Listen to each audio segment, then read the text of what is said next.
Have you ever taken inspiration from something David Bowie did? Maybe it was a fashion choice you made, or perhaps one of his lyrics helped you in some way. He was someone who inspired so many people, but also took so much inspiration from the world around him to explore different artistic directions. This is the Curious Collection, an audio trip down the rabbit hole available only on BBC Sounds for 7 days with me, Kimberly Wilson. To find us again, press the podcast button on the BBC Sounds app and we'll be on the scroll bar at the top of that page. This time, we're exploring the world of David Bowie, hopefully in a way that hasn't been done 100 times before. We'll be looking at him through the lens of inspiration and hearing stories of moments, people and places that directly inspired his work, as well as some tales from people who were inspired by him. Let's start with one of those. Grace Dent tells the story of Lawrence in this episode.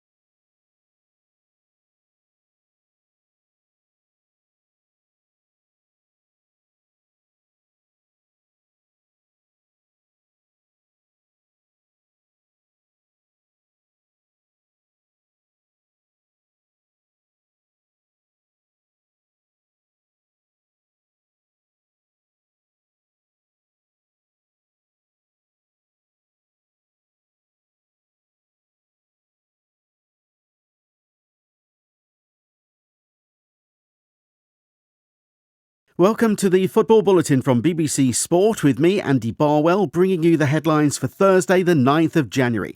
Spurs were 1-0 winners at home to Liverpool in the first leg of their League Cup semi-final. There was also a moment of history in English football at the Tottenham Hotspur Stadium. The BBC senior football reporter Ian Dennis was there. Not many expected this. 17 days after losing 6-3 to Liverpool and decimated by injury and suspension, Tottenham produced a spirited display to end Liverpool's 24-match unbeaten run. They also lost Rodrigo Bentancur early on with a serious head injury, but the young Spurs certainly earned theirs. In the second half, Porro should have scored. Solanke did, but it was ruled out for offside after VAR, so we had the first use of an in-stadium announcement.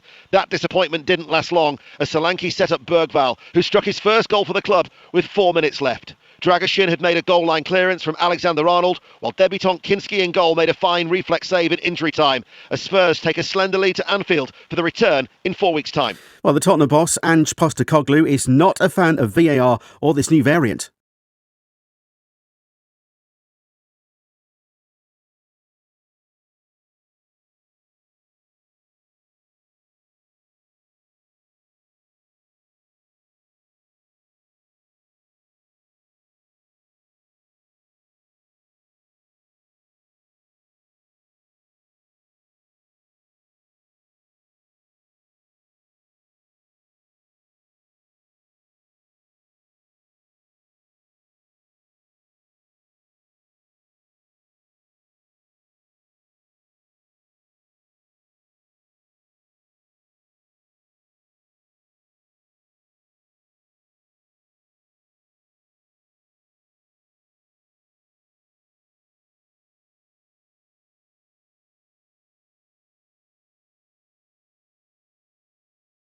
Today, let's turn our focus to the bedrock of collaborative success, teamwork. In the realm of education, it's teamwork that often propels us from the theoretical to the practical, from individual knowledge to collective wisdom. Engaging in teamwork enhances our learning experiences. It encourages the exchange of ideas, allowing us to gain multiple perspectives on a single topic. Research from educational psychology suggests that students who study in groups tend to develop stronger communication skills and understand material more deeply than those who work alone. Teamwork also mirrors the realities of the professional world. Rarely do we see isolated efforts in workplaces. Instead, it's the synergy of a team that drives innovation and success. By mastering the art of collaboration now, we are setting ourselves up for future triumphs in whatever careers we choose to pursue. As we continue on our academic journey, let's embrace every opportunity to join forces with our peers. Together, we are stronger, wiser, and more capable than we could ever be alone.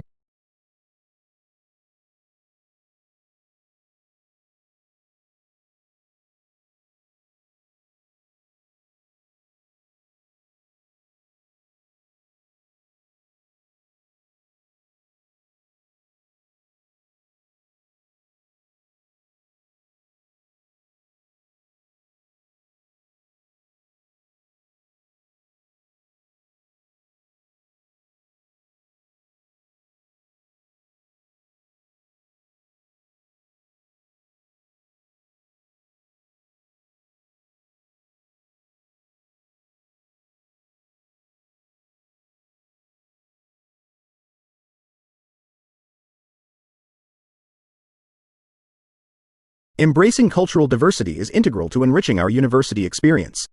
It cultivates an environment where learning extends beyond textbooks into the realms of personal interactions and shared experiences. This diversity introduces a multitude of perspectives, challenging us to think critically and broaden our understanding of the world. Engaging with ideas that differ from our own fosters innovation and problem-solving. For instance, group projects benefiting from diverse viewpoints often yield more creative solutions. Additionally, cultural diversity on campus prepares us for the global workforce. As the business world becomes increasingly interconnected, cultural competence is not just an asset but a necessity. It enables us to navigate cross-cultural communications and collaborations effectively. In conclusion, cultural diversity is not just about coexistence but about the synergetic fusion of ideas that prepare us for life beyond university walls.